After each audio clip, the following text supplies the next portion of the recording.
Like you should see the stream starting soon in about 7 seconds. And then I'm gonna tweet out. Oh, that's that is up there. Yeah, you.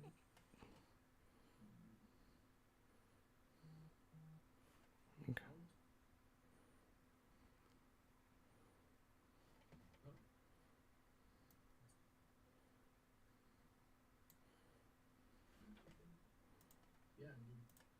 That you're not muted. I know.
Good morning, Deep Space Nine fans. After a long wait, our time has come. Welcome to the conversation on Star Trek Picard, Season 3, Episode 3, which is entitled 17 Seconds. This will be a spoiler review, so if you have not watched 17 Seconds yet, you probably should, because, oh God, we have stuff to talk about. I am Scott, and with me is... Blake? Emily. Emily is here. Hi, Emily. Hi. We decided we needed, not the white male faces anymore. So, welcome to our discussions of Star Trek Picard and Star Trek in general. Emily, you are no novice when it comes to Star Trek, so tell us about your bona fides. Oh, okay. Well, compared to you two, I am absolutely new to the Star Trek world since I started watching, 10 years ago, compared to however many years you all have. We won't count those. Yeah, I see you trying to count. We don't count that high. That's it. Take the shoes off, Scott. We might need the fingers and toes for this one. Yep. And it actually started as a fluke. I was going back to school and my husband was watching TV and he picked something he didn't think I would like, so I wouldn't be distracted by the TV. And he picked Star Trek, and oops, that didn't work. And for anyone wondering, Deep Space Nine is my favorite series. Go around again. I lost a pylon back in like 1999. So if anyone has an extra pylon that I can have, feel free to send it my way. So, Emily, I had you crash course in Star Trek Picard. So you have now watched Season 1, Season 2, and 3 episodes of Season 3. So tell me your quick rundown of your feelings on Season 1, Season 2, and then we'll jump into Season 3. Okay. I struggled with Season 1, which made me delay watching Season 2. I did like Season 2 better than Season 1. I'm still not sure how I feel about the Agnes as Borg Queen hybrid thing. I don't know, something about it felt off, but that's just me. As for Season 3, absolutely love it. Cool. Okay. So, as those who've been watching us know, Blake and I have seen up to episode 6. And Emily, I have given her the screeners, so she will catch up with us. So she will have more information starting next week. But Blake and I still are a little bit ahead of everybody else. That being said, Blake, this is one of the 2 episodes I've been waiting for so people can catch up with us. So we are now to a place where we can drop the big spoiler, which is the actual villains of this season. So, Blake, tell me how you reacted when you found out the actual villains of season 3, because you texted me about it. I did. I texted you about it as I was watching through, and I actually had to rewind it. So I was watching the episode, so and Jack Crusher punches the guy in the face, shifts, and did that just a damn minute. Rewind it, watch it again. Oh fuck. But then it was, text Scott. Oh shit, that just happened. It did, and then they doubled down a little bit later, and you've got Worf and Raffi, and they're, interrogating this guy that they've captured, and Worf just looks and goes, "So how long have you been away from the Great Lake?" And I'm just, yes. Like I said, D Space Nine fans, our time has come, and I will say, we have an interview scheduled for tomorrow. And I won't say, I'll tell you, it's going to be a big interview. And I'm hoping, because this person is already kind of on the back end told me something, but I don't know if I'm allowed to say it. So we're going to try to get him to say it on the interview.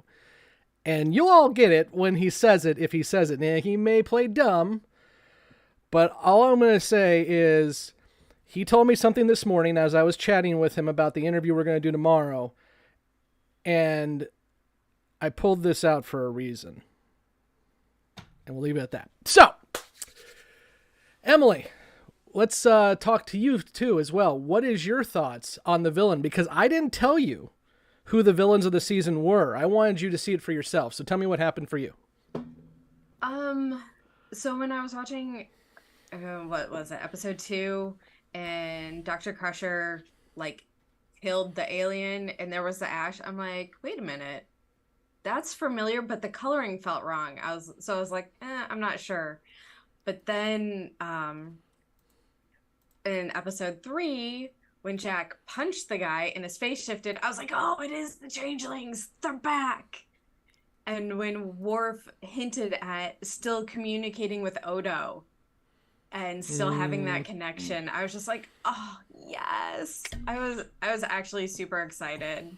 I will say there is going to be another moment coming, though, that if you do not get a tear in your eye, this was a great callback, but there's still another moment coming that Blake, I just got a tingle when you mentioned that. So I told somebody on one of the Star Trek Picard Facebook groups, they're like, so Odo was referenced. I'm like, just wait.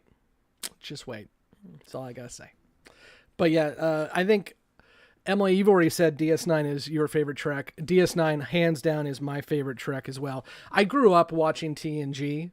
I was watching it on my parents' floor in front of the big old wooden TV framed tube, but I didn't really get hyped up for a show until DS9 started being teased in TV Guide like a year before it came out, and it came out 30 years ago in January. So I've been happy to see that some of the old Treks have been kind of reinvigorated through Netflix and Paramount Plus and everything.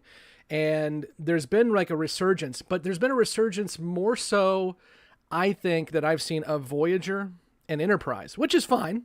I'm not a huge Voyager fan, as people know, but I liked Enterprise. I watched that all through college.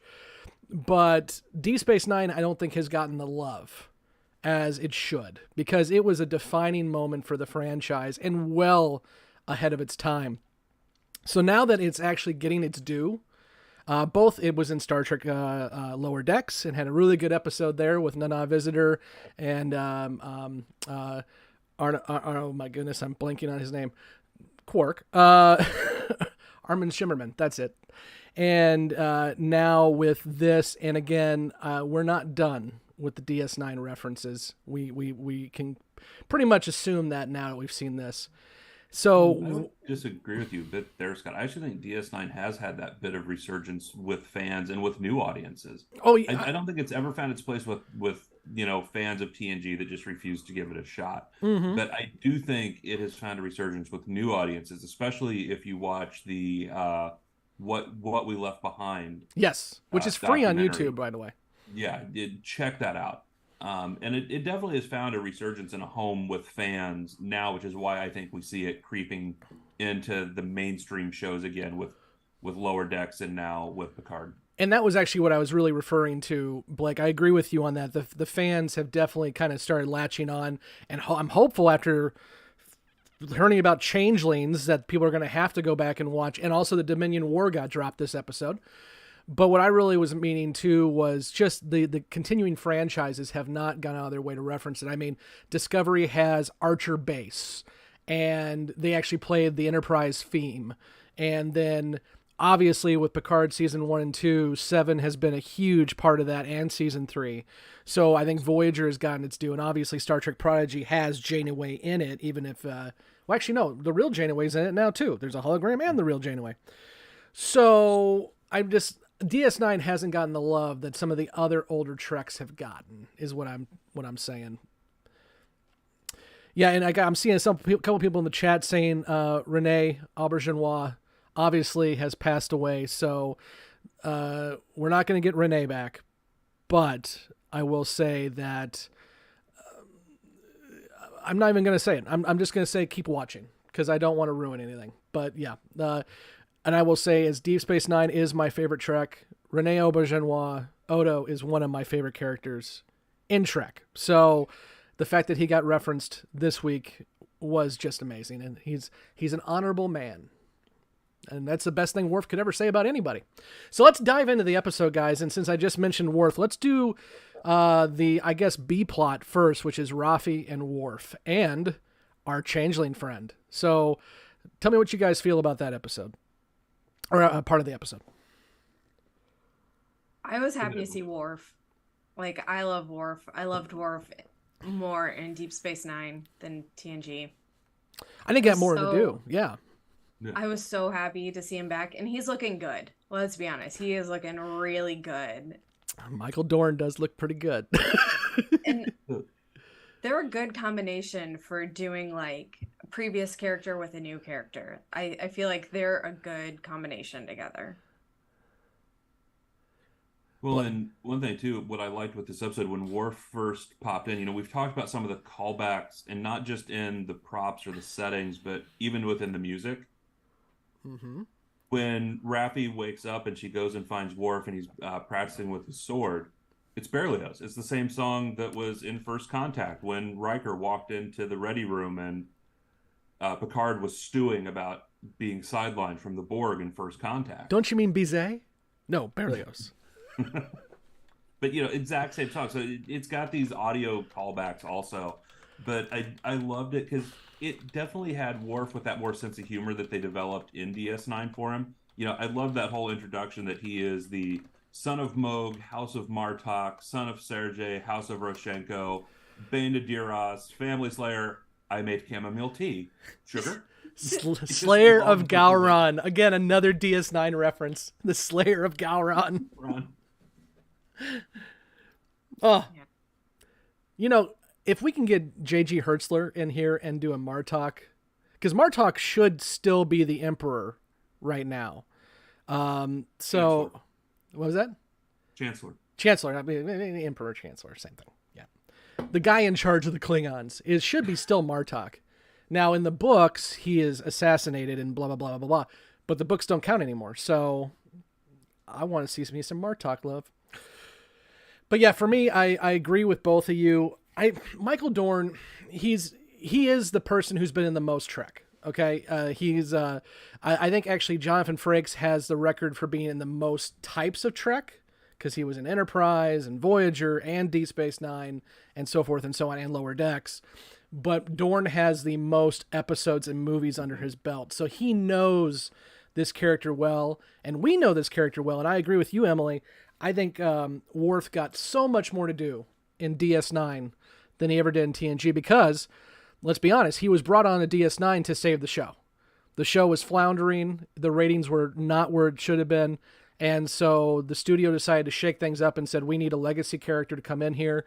And not only did he come in and save the show, but he also added to the ensemble. It wasn't like it, because some of the cast of Deep Space Nine, you'll catch this on the What We Left Behind documentary. They were concerned because they're like, hey, we've built this show. We're moving into season 4. And now you're going to bring this new guy in and he's going to get all the show and he's going to get all the scripts. And that didn't happen. He became a part of the ensemble, but he actually added to the show, especially his interactions with Jadzia and his back and forth with Sisko many times, I think. And Way of the Warrior, which I remember they made that into a TV movie in order to, again, hype up Deep Space Nine. I remember all of the commercials going into it, Worf's return, and the 2-part special that was aired on prime time. It was huge. And it really did reset the show. And now him here, I love Michael Dorn's stilted dialogue. You know, everyone points out that Data didn't use contractions.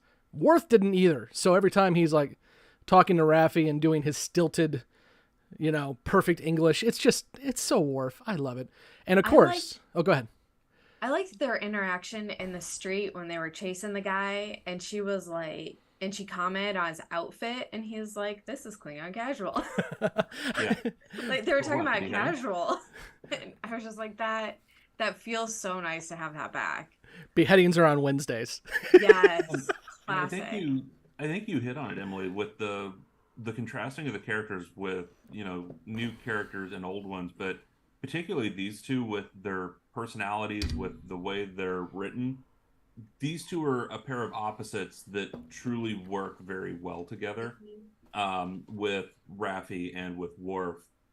So that could be interesting to see where this goes. And actually, Scott knows I look through the various reviews in the mornings and see what's out there. And actually, one of them that posted says that there is allegedly talks about a Worfy Raff spinoff. Oh, yes, please. That'd be amazing. Yeah, and throw Seven in there too. I'm all for it.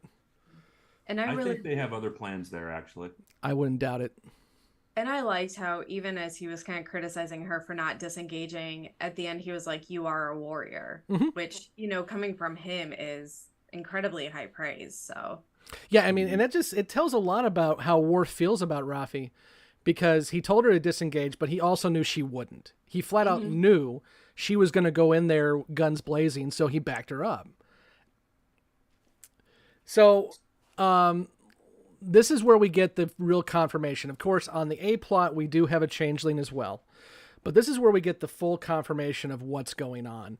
And the fact that actually Worf has kind of known that this is going on because he was contacted by Odo from the Great Link saying, hey, not everyone got on board when I took the cure to the Great Link.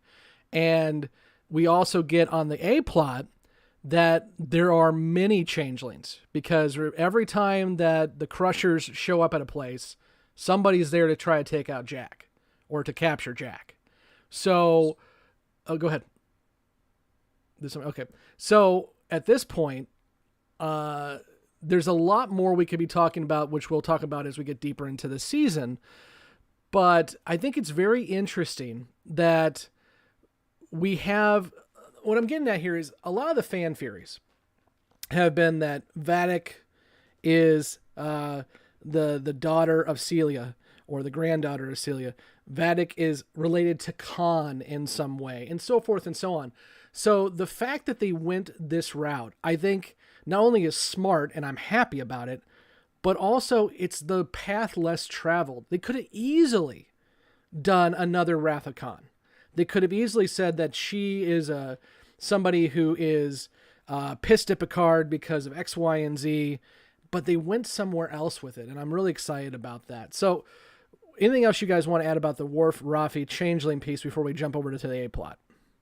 Well, and just kind of as a bit of a transition too, in talking Vadic, you know, I think Beverly Crusher made the comment in this episode that that was not a ship of bounty hunters. That is a ship with Jean-Luc Picard-sized enemies. Yes. But where I like where they're doing this, because you're right, they could have hit the easy button and made this, somebody that's pissed off at Jean-Luc for something he did somewhere throughout his career. I will have my revenge. Yeah, it could have been the Khan spinoff. It could have been anything. Beverly is right that this is a Jean-Luc Picard-sized enemy, but there's nothing that says so far, why is this person after Jack? Why is this connected to Jean-Luc? It's just seemingly random. And again, Amanda Plummer is just incredible Phenomenal in this role. I mean, she is good. Yeah. I love. Did you even watch? Because some of the behind-the-scenes videos that they've been releasing on YouTube from Paramount Plus and the Ready Room, they've interviewed her out of character, and she's still creepy. So, well, remember the scene in Pulp Fiction? I just kill everybody, or I don't want to kill everybody, or whatever the line was. But I still and I will say we get a lot more of Vadic moving forward. So right now we are still just kind of learning about her, and she makes the character her own. But I do love, again, we're getting some more homages to her father.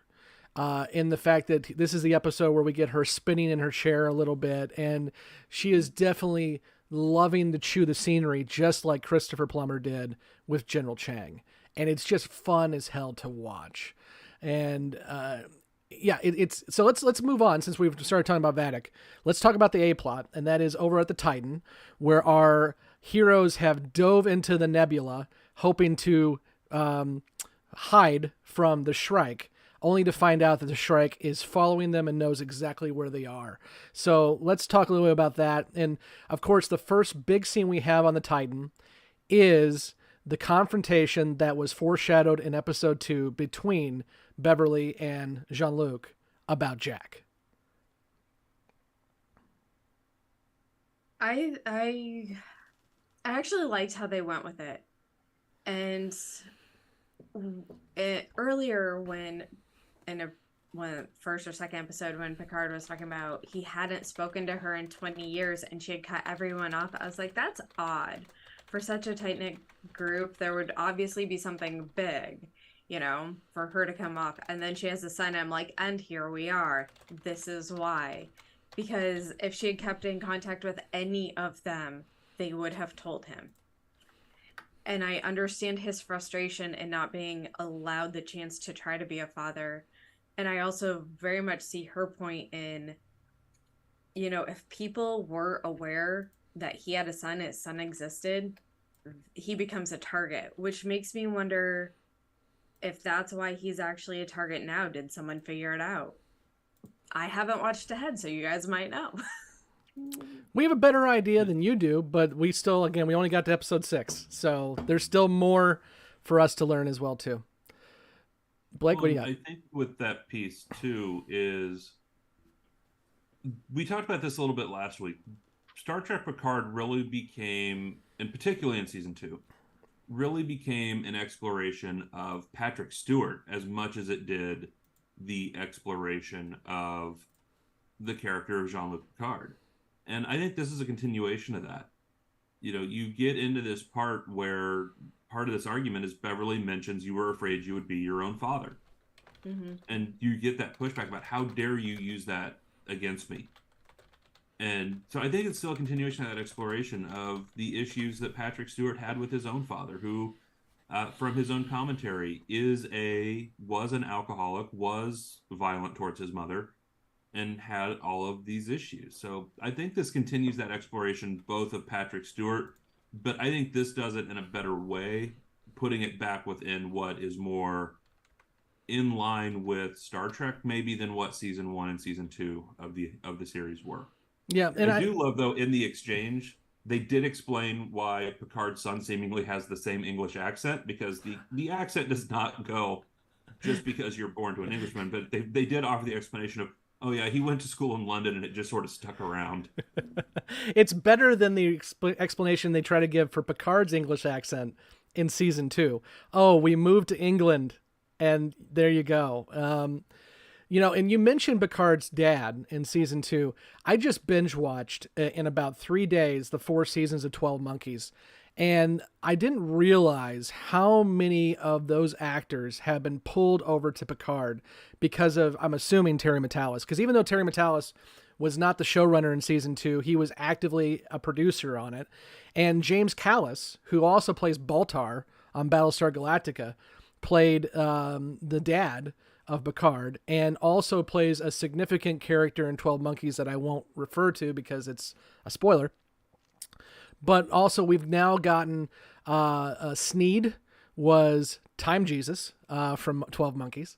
And then we have several other ones too. So I love the fact that Matalas is pulling from the folks that he knows, and they're really quality actors. Of course, the other one that was pulled from 12 Monkeys is Todd Stashwick. And we will get to talk to Todd here next week. So make sure you click that notify button because we are going to be speaking with Captain Shaw himself.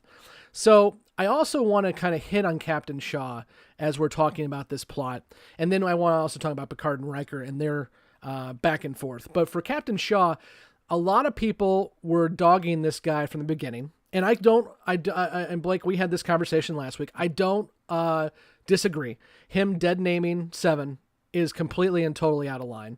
Him being very much antagonistic against Picard and Riker, even though Picard and Riker are trying to steal his ship, and he recognizes that, he came off as an asshole.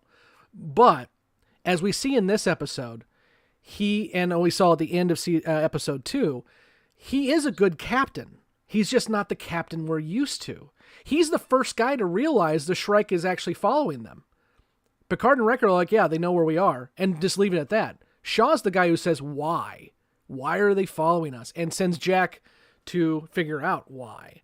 And then also Shaw is still, when he realizes he's incapacitated and bleeding internally, that he needs to give up command, and he's willing to do that. So I'm hoping that people start to realize that Shaw is an asshole, but he's an asshole that is not there just to be the villain.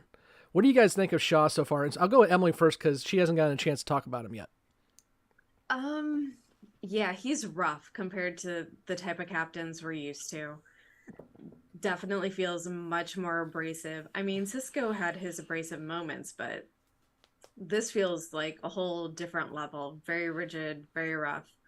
But I do agree, overall, he's likely a very good captain. I did find it interesting he gave control to Riker over Picard. Well, Riker's still an active captain, whereas in Picard is a retired admiral. Retired? Yeah, that's the way I saw it. Riker is still in the chain of command, whereas in Picard is retired. Yeah, even though he still has the title. Yeah, that definitely does make more sense. And him doing so puts, Riker and Picard in a different situation than what they're used to, which obviously played out. But yeah, I really wasn't a fan of him forcing Seven to use her, human name. Mm-hmm, mm-hmm. I will say again, and you'll know this once you watch the rest of the screeners, we get more information on that. And I think it does help to develop Shaw's character. We're just not there yet.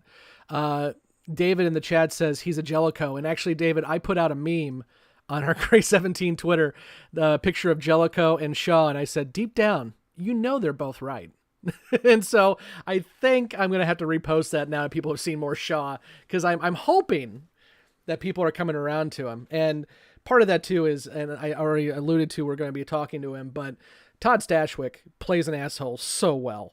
And if you, again, have watched 12 Monkeys, Deacon is one of my favorite characters in 12 Monkeys. He is the quintessential jackass that you just love to, yell at. And so I when they were in the writing room, and Terry Matalas has said this on interviews before he came up with the name Shaw, and before he even casted the character, they were calling him Captain Stashwick. Not because they were going to cast Todd. They didn't know, cast him. They didn't know if they were or not, but they wanted the character to be like how Stashwick played Deacon in 12 Monkeys. So they definitely had a plan there for sure. And I now that I've watched that show, I can understand it. Blake, what are you thinking in terms of Shaw and what's going on there? So I'm starting. I did not like Shaw at first. In fact, I texted you during it going, Shaw's an asshole. Yes. But one of the things I liked about DS9, especially when they got into the later seasons, characters could experience something that would impact them and how the character went moving forward. You had Nog, who had the aftermath of losing a leg. He went through there was a whole episode about his struggles with that. And that was several episodes that it went through that. There was Worf dealing with the loss of Jadzia. These characters experience things and then they reacted to it in their lives in the show. Versus the original series or Next Gen, where it was, here's a hypo spray, you're out the door, next episode, nothing ever happened. That whole reset switch. New Trek really continues that from DS9, where these characters experience something that impacts them in their lives. And they're even doing that with our Next Gen characters too, not just the new characters. So I think as we go through with Shaw, there's going to be things that you will learn that does not excuse his actions, but you start to understand who this character is and what he's been through and how that plays into his demeanor and what he acts like. And I think we get that same thing with, Riker. We get that with Picard. We get that with Beverly. Yeah. These characters don't just reset each week. Mm-hmm. And I'm glad you mentioned Beverly as well again, too. I have said this every episode, and I'll continue to say it. I am so glad that Gates McFadden has so much to do, and it continues on throughout the season that we've seen. She really was regulated to cameos in the Trek, the TNG movies, and Nemesis being the worst one. I think she's in the show for like maybe 5 minutes at most. So her getting able to chew on this, and Emily, to your point, I love the fact that both our characters are right and wrong. Picard absolutely has a point when he says, you didn't even let me choose. You implicated me before I even was able to do anything. But Beverly's right too, to your point. She has already lost a son. Now that son's not gone, and she knows he's not gone, but he's off recruiting people as travelers, so she doesn't get to talk to him much. And she lost her husband to Starfleet. She's done losing family members, and so she wants to protect her son. I also, to that point, really love, and he directed this episode as he did the last episode, Jonathan Frakes, for his portrayal of Riker. He is the one coming off the best in terms of just the character development we're getting, in my opinion. That scene outside of sickbay between him and Jack, where he is just, he's the mentor father figure talking to Jack. But when Jack, calls him Riker, Riker stands up straight, walks up close to him and says, "You can call me Captain." And I just love how he plays those scenes. So let's go now with Jonathan Frakes.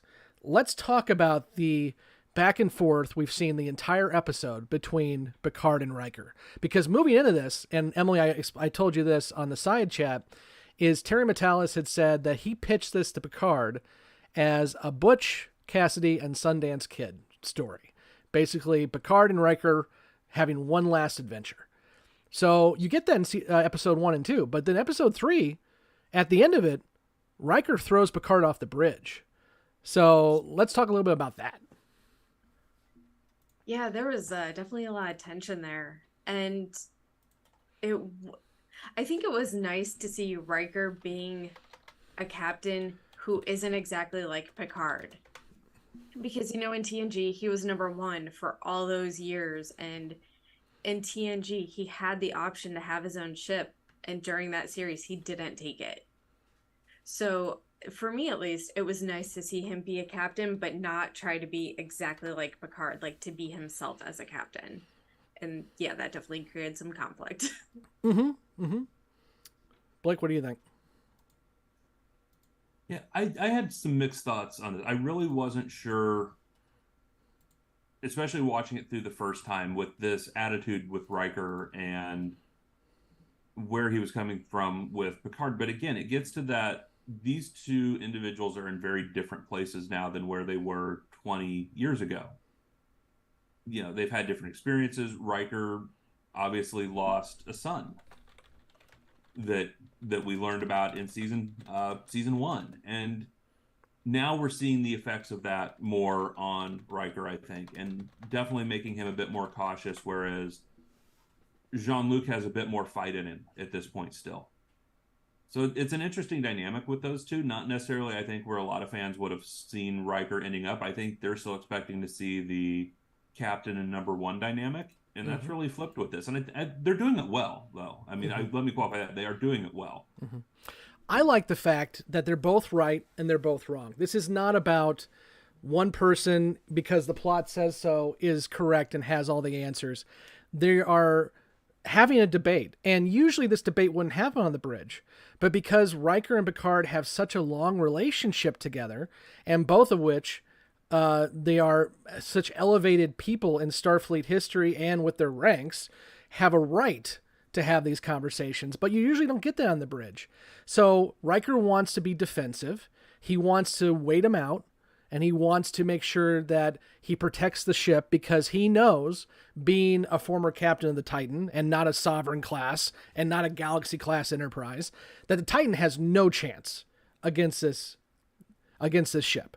Has no chance. So if they go up against each of them, they're going to lose. Whereas in Picard's, like, even if you're going to lose, a defensive strategy is not going to work here, because they are going to get us anyway. So you have to turn the table. You have to try something different. They're both right and they're both wrong, because both of them fail. Riker's defensive strategy doesn't work because the Shrike can follow them. And Picard's offensive strategy doesn't work because, like Riker said, they don't have the firepower. And also, Vadic has a portal weapon. Now you're thinking with portals. I'm about to go play Portal 1 and 2 now. So I do love that it's not all roses with these guys, but the conflict makes sense. You know, you go back to TNG and how both Roddenberry and then Berman were very much, we don't have interpersonal conflict in the 24th century. We've moved past that. The conflict has to be external, not internal. And I think you're still getting that here. It's still living up to that, because this isn't conflict because these people are bad people or bad humans. It's conflict because they have different viewpoints. And that's very TNG to me. Anything else you guys want to talk about with the Riker Picard aspect? I don't think so. I don't think so. I will say one other thing about the Riker and Picard, and this goes to the title of the episode, 17 Seconds. I think it's very personal to both these characters, and the fact that we get reference to Thaddeus again, and we get reference to the idea that Riker has lost a son. So Picard is actually looking to his younger mentee for advice on this stuff. And I will say, as a father, I understand it completely. You have those moments where you just understand what it's like to be a parent. And for Riker, it was being called down to sick bay when there was a question on if Thaddeus was going to survive birth. And for Picard, and you see it on Patrick Stewart's face, it's when Jack is resuscitated and he puts that smile on his face. Because Picard doesn't smile like that often. No. But that's when Picard becomes a father, when he has that smile. And so I love that we're getting those references and we are getting that character development. And the actors are flaying it really well. Again, when Riker and Picard are at the bar at the beginning of the episode, and Jonathan Frakes' voice cracks when he talks about Thaddeus. And it's just so, it's just extremely good acting. And these guys are getting time to breathe and have this ability to act, which they honestly don't get much in TNG movies and in Picard season 1, season 2. They're getting more opportunity here. Well, and you referenced that scene at the bar, and they had announced pretty early on there was going to be a scene where they digitally de-aged Yep. Riker and Picard. Mm-hmm. And, I had several thoughts when they announced that, because the episodes weren't out yet when they said there was going to be this digital de-aging scene. And I'm thinking, oh God, are they going to de-age these guys and put them on the Enterprise D? How bad is this going to look? What are they going to do here when they do this? But it actually worked really well. I mean, we've seen them try to do, I will say, Picard season 1, they digitally de-aged Brent Spiner for Data when he was standing in the, what was he, standing in the vineyard painting at one point. That was bad. And it looked god-awful. But it was actually done really, really well here. Another part just to touch on, because Bill brought it up in the chat, was that sequence between the Shrike and the Titan was so evocative of the Mutara Nebula from Star Trek II. Very Wrath of Khan feeling, where you've got the ships in the nebula, one can't detect a damn thing. And I think they tried that a couple other times in Star Trek. I'm thinking particularly Insurrection with the Briar Patch. Yes. And it just didn't work. But this, it felt more like the Star Trek II feeling they were going for, almost that, two submarines hunting each other. Mm-hmm. It really pulls that feeling back. So there's a lot of, I think, spiritual influence from those 80s Trek movies. Yeah. Coming through into this. And not done in a way that just cut and copies and repeats it like we saw with Star Trek movie that shall not be named. But actually does it in a way that still feels new, feels, very good, but harkens back to those feelings you got with those pieces, where I would argue Trek was at some of its finest. I 100% agree. And Terry Matalas has said he grew up with the original series movies, specifically Wrath of Khan, Search for Spock, Voyage Home. And so, I mean, he started out this season in the 25th century, which tells you right there, that's where he's going with it. I would argue, too, that there's a lot more references, even that just of the movies in general. Like, for example, in the last episode, when the Titan enters the nebula, they use that long steel instrument. I think it's like a 24-foot long steel pipe that hasn't been used much in music except for the motion picture. And they went back to that instrument and played that like long sound when they went into the nebula. They're just referencing so much. And I've been chatting with Stephen Barton, who is the composer of the show, and with him, he has said that he really wanted to interject some of these references to previous Treks. And we'll talk more about that when we talk to Steven, because I'm working on that interview as well, too. So what else, guys, before I go over to the chat and ask the chat folks for their predictions of what happens next, anything else you want to talk about with 17 seconds? I just want to say, again, we're 3 episodes into this, and we've talked about the pacing before, and it doesn't feel like you went through 3 hours. It is a very good pace for the show. There's even the low points where it slows down, does so for a reason, so you can pick something up and then it moves again. But the other piece I wanted to touch on, we talked about this last week, the people commenting on the show being too dark. So they actually did. Terry Matalas came out on Twitter not long after we put out our episode. He's listening to us. I might be. So Terry Matalas put out a tweet basically saying, yes, there is an issue with the episode on certain devices with the contrast settings. And they were working on getting it fixed so that it would show properly on some of these other devices. And we commented on that last week. I think we flat out said, take out your remote, go to your menu, go to your video, because there's a lot of people still commenting that this show's so dark you can't see anything. It is dimly lit, but again, that is not new for cinematic Star Trek. We've seen that in almost all of the movies. Star Trek II Wrath of Khan was pretty dimly lit compared to motion picture or even TOS. And you saw that carry through into Star Trek 3, Star Trek 4, 5 kind of went as a departure from that, but we don't really discuss that one either. And 6 kind of went back to that darker nautical tone. So I don't so much have an issue with it. I've watched it on multiple screens and can clearly see the detail, even if it is more dimly lit. But there were some technical issues with it, though. So give it a chance again if you had some of those, because they have apparently fixed that. Yep. And I did go on my TV and cranked up the brightness just a little bit this week. So I think Paramount still needs to do a little bit of tweaking. But again, I mean, we live in a world now where Tom Cruise puts out a YouTube video saying, please don't use this setting on your TV when watching a Mission Impossible movie. So I don't think anybody is going to be able to make it perfect because everyone has different settings on their TV. We were having this discussion about Babylon 5, and one of the other podcasters from the Babylon podcast, Summer, was saying, well, on HBO Max, the remastered Babylon 5 was widescreen. I'm like, no, it wasn't.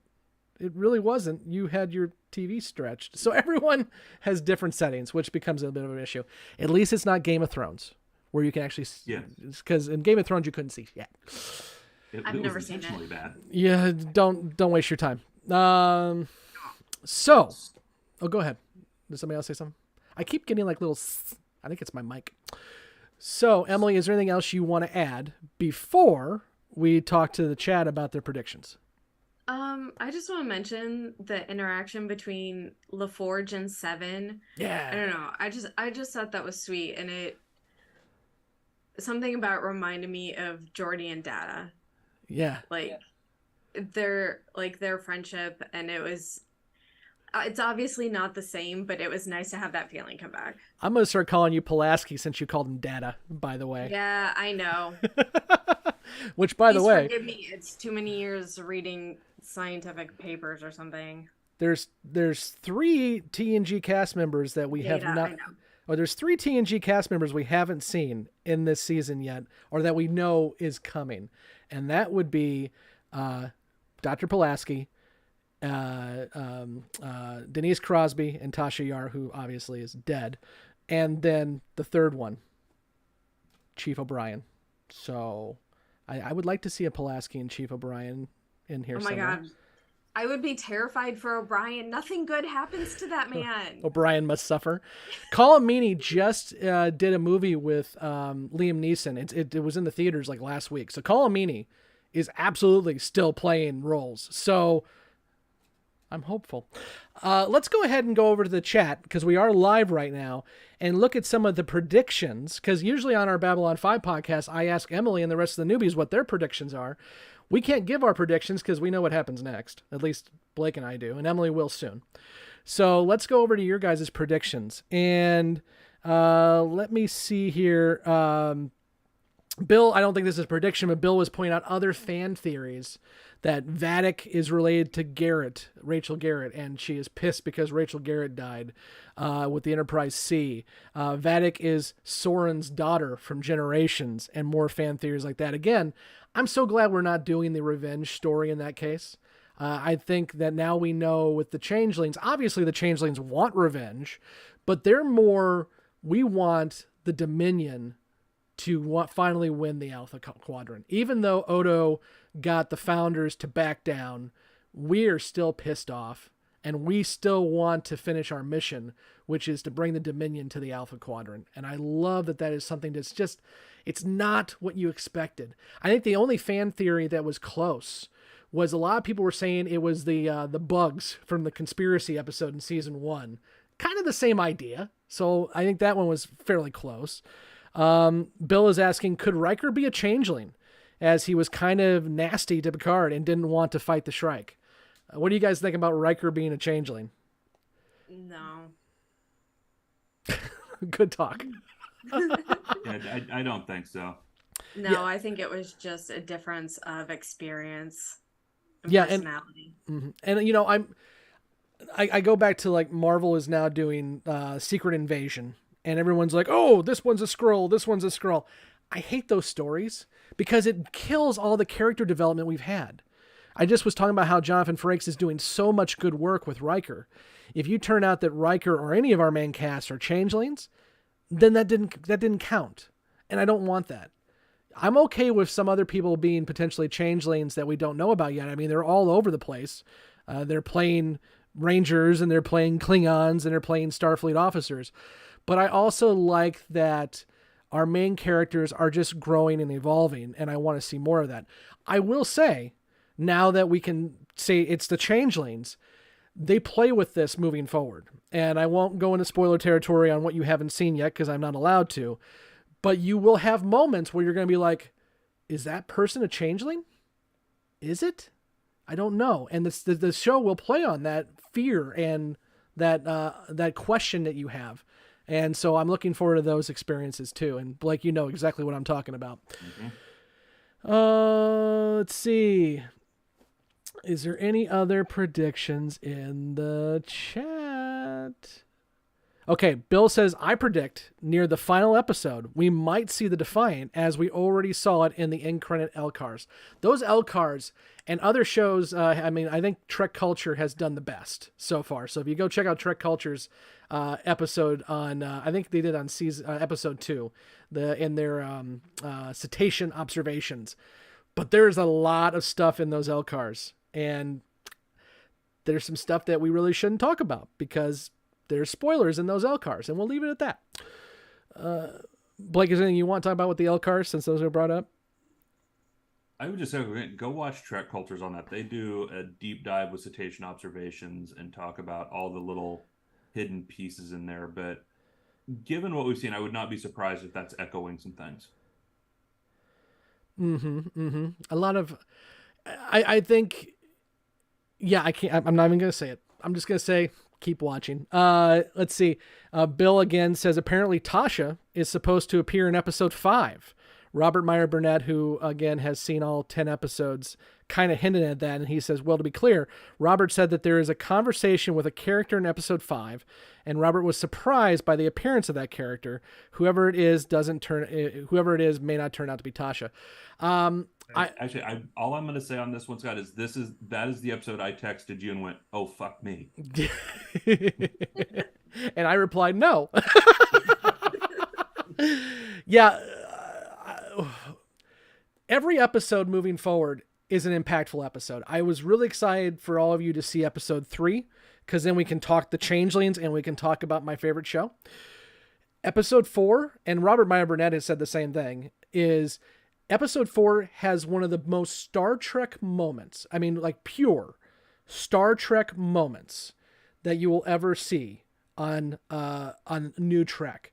And New Trek has had some of these moments. It's basically when we expand our understanding and our knowledge and just look beyond what we're actually seeing right in front of us. And actually, I will say it's been foreshadowed already in this episode, but I will not say any more until you've watched episode 4.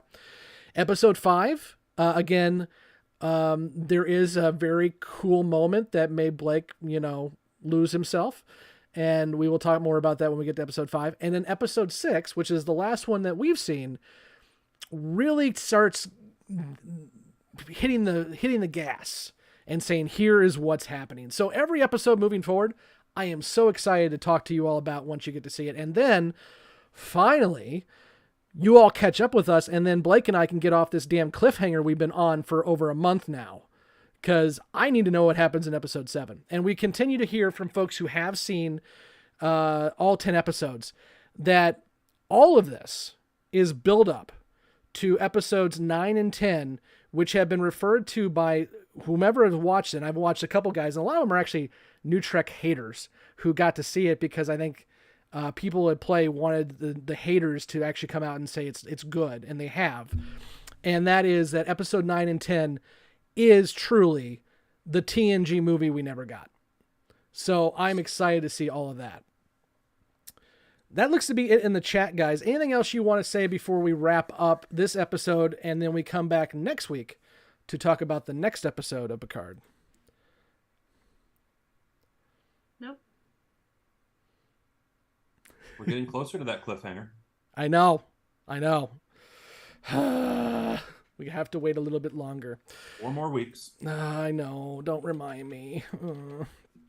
But we got a lot coming up, guys, before we get to that point. I will, as I've alluded to, we are on the books to do now, because he just confirmed as we were doing this live, 2 pretty important interviews. I will throw out there that we are going to be interviewing the composer of Star Trek Picard Season 3, Stephen Burton. And I am looking forward to having a conversation with him because, again, he has kind of told me something behind the scenes that makes me very excited. But I want to get him on camera when he says it. And then also we are scheduled to interview Captain Shaw himself, Todd Stashwick. So make sure you guys hit that subscribe button and click that bell icon so you get notified whenever we do release new episodes, because we're going to be doing a lot of Talking Trek. And as Blake and I have discussed, we used to have our very own show called Discovering Star Trek that kind of went the way of the dodo. But I think as we continue on with Picard Season 3, and as we continue to see that there's a lot of interest for this, we may be talking some more Trek down the road. So until next... Oh, go ahead, Blake. Well, Scott, I believe we'd also talked about doing a live on Sunday sometime where we're going to discuss the first third of Season 3. Yes, we are. Thank you for reminding me. I need to get that on my calendar. So, again, hit that bell icon because we're going to be doing a lot of live discussions because we love hearing you guys in the chat. I'm also seeing the chat still going. Bill says, I think 9 and 10 is supposed to be one feature-length episode. I don't know how they're going to release that, Bill. They have not said that they're going to release 9 and 10 together. I think they're going to release week to week, but I would assume, based on everything I've heard as well. And by the way, Terry, I know you're listening. I still want you to send me episodes 7 through 10. Please. I asked him a while back and he said, no one's got me. I'm like, that's not true. I know people have seen it. So help me out. But yeah, we've heard that 9 and 10 are really, again, that TNG movie that we've all been wanting. And then let's see, Quark's Bar says, heck, Quark's Bar. Good reference, especially this week. Bashir's Changeling story was great, though. I think Quark is referring to, if you watch What We Left Behind, they basically get the writer's room back together with Ira Stephen Bear, Ronald D. Moore, and a few others, and they write out what the outline would be for Season 8. And in that case, actually, no, I'm sorry. No, Bashir Changeling was actually in Deep Space Nine. Yeah. Yeah, I mean, it's been a while. I need to go watch Deep Space Nine again. Emily, you need to make me do that. Bill is saying we may see Enterprise J. Well, we do know the Enterprise F is set for decommission. I will say, because Patrick Stewart said this months and months ago, you will see at least 2 Enterprises in this season. And I know at least 2 of them. And so does Blake. And we'll leave it at that. Trek Reviewer says hi Trek Reviewer, and Blake says we already saw the J in Enterprise. We are supposed to see the F in this season. Yep, thanks Blake, you're in the chat too. The J is my least favorite Enterprise of all time because it looks like a pizza cutter. But I have an Enterprise really pizza cutter. So do I actually, but it's made out of the Constitution class, isn't it? I honestly don't know. We don't really use it. It's hard to clean. Yeah, it is. But no, the Enterprise J is ugly and terrible, and I never want to see it again. Now, if we see Enterprise G, whatever that may be, I'd be okay with that. But I will say, because it's not a spoiler, because Patrick Stewart said it, you will see at least 2 Enterprises in this season. And by the way, I'm not referring to the Galaxy class. Let's see. Trek Reviewer says, I love the reference to Odo by Worf. As Blake alluded to a little earlier on, Trek Reviewer, you ain't seen nothing yet with the references to Deep Space Nine. There is a reference in episode 4 that literally made me cry. And we'll leave it at that. And then Trek Reviewer says, I think we'll see the E and the F. Well, the E, we have been told through some side material, its last mission was classified. So we don't know what happened to the E, but we do know the F is set for decommission at Frontier Day, which is coming very soon. Okay, we're going to go ahead and wrap it up there. Again, just a reminder, hit that subscribe and notify button. Thanks for everybody who was with us in the chat. We'll be back next week to talk no-win scenario. But also, before then, we are going to be, as I mentioned, planning interviews with Stephen Burton, the composer of Season 3, and then also Captain Shaw himself, Todd Stashwick, And I'm working on some other ones too. So make sure you hit that subscribe and notify button. It's going to be a fun ride as we get through the next 7 episodes of Star Trek Picard Season 3. So until next time you see us, I have been Scott, and with me has been Blake and Emily.